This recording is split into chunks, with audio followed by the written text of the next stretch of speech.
control of this. And so what ends up happening is that a lot of survivors face victim blaming. I hope that none of these survivors do, but I will tell you right now, the struggle is literally to keep these rape survivors alive. The suicidal ideation and what happens for the next couple of years, it will take all of the family's resources to focus on that survivor. It will take community resources to focus on her. And what happens, and I want to just tie this back into so much of what's been said on the panel, if I may, what happens is that all of these symptoms of trauma are exacerbated when you face something that Jennifer Fried has called institutional betrayal.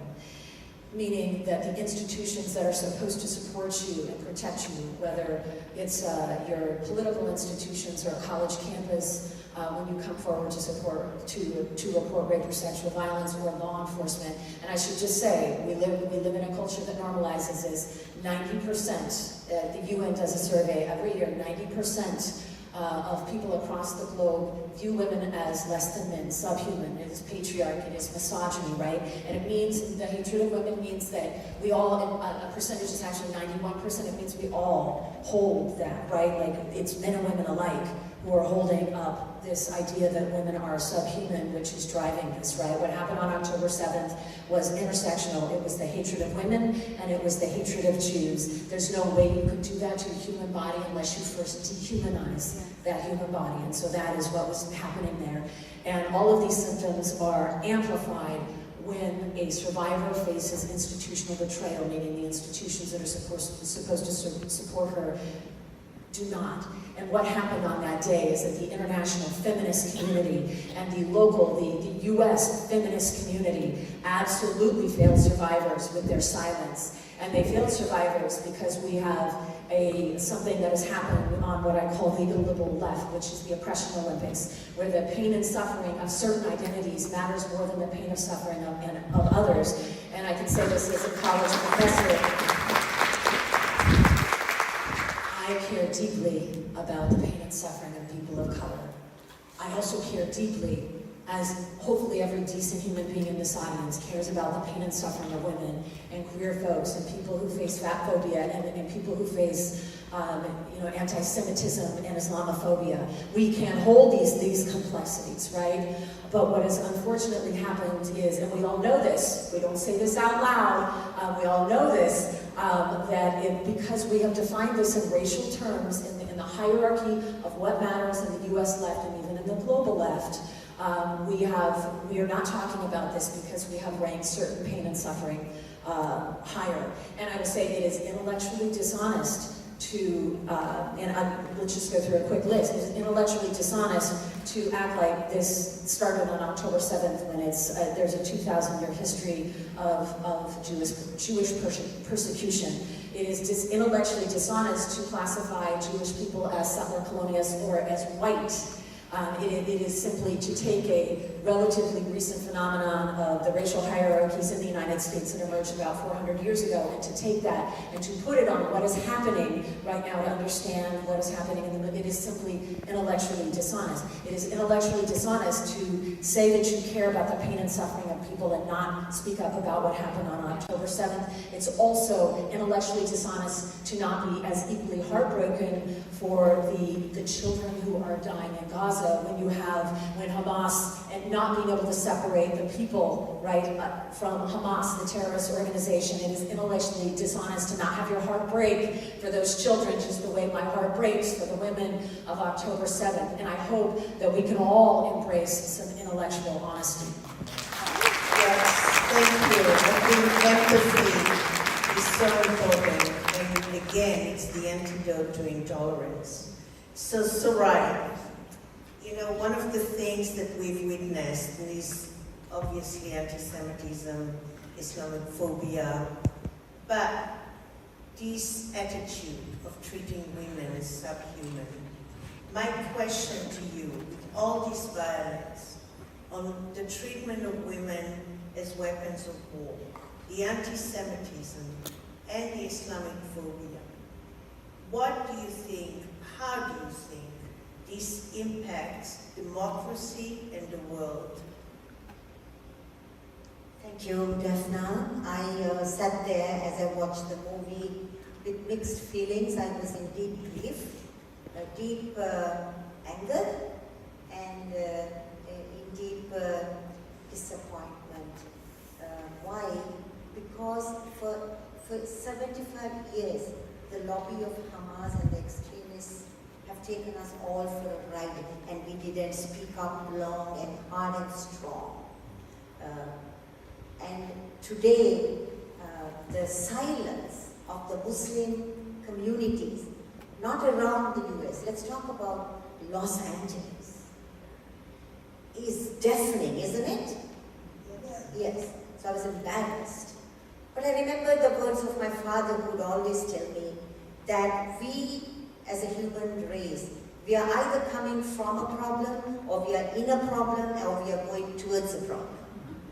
So let us take heart, and it's so exciting really for me to see every one of us, every one of you here, because those of us who have community, we cannot be victims.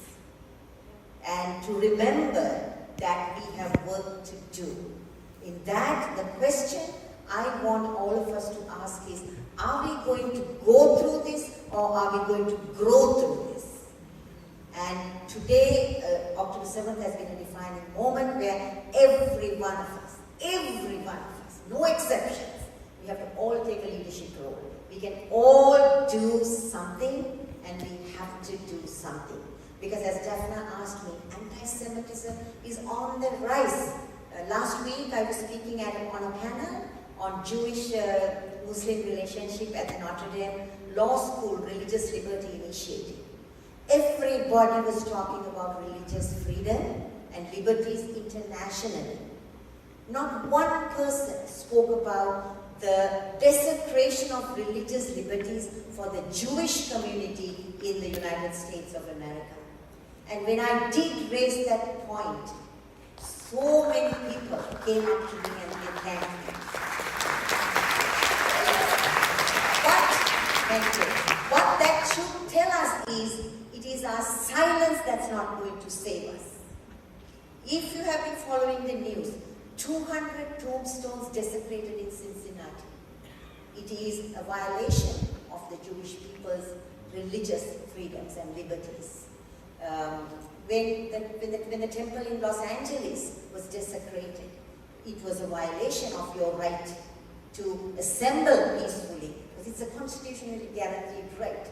That was violated. There was no Muslim voices. And when Paul Kessler, who lives 30 minutes from where I live in Los Angeles, was murdered for carrying a Jewish flag, not enough Muslims, not one spoke up against that atrocity. And then we realized, Anila and I, we worked together hand in hand, so deeply, so committedly. We realized we are the leaders we've been waiting for.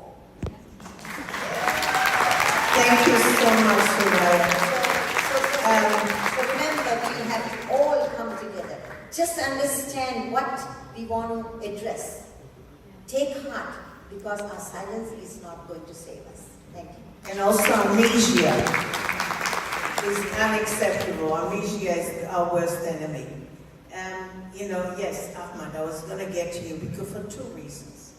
One, you can continue what Soraya was saying, but the second one, we spoke, when you and I spoke, about the plight of women under Hamas in Gaza. Could you please elaborate on how much women were actually suffering in Gaza under Hamas before October 7th?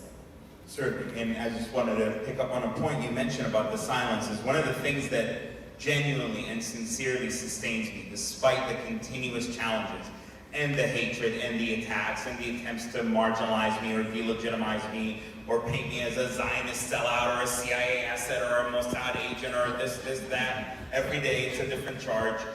There are hundreds, and I mean literally hundreds on a monthly basis, of Arabs, Muslims, Palestinians that I hear from on social media, in person, etc., who tell me, thank God you're saying what you're saying.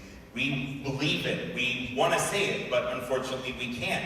I have a family. I'm part of a sprawling Muslim community in the United States, or my family are still in Gaza, etc., etc. So I take inspiration from the fact that there are many who are silently in agreement. Now, the goal is to try to bring some of them out of the shadows.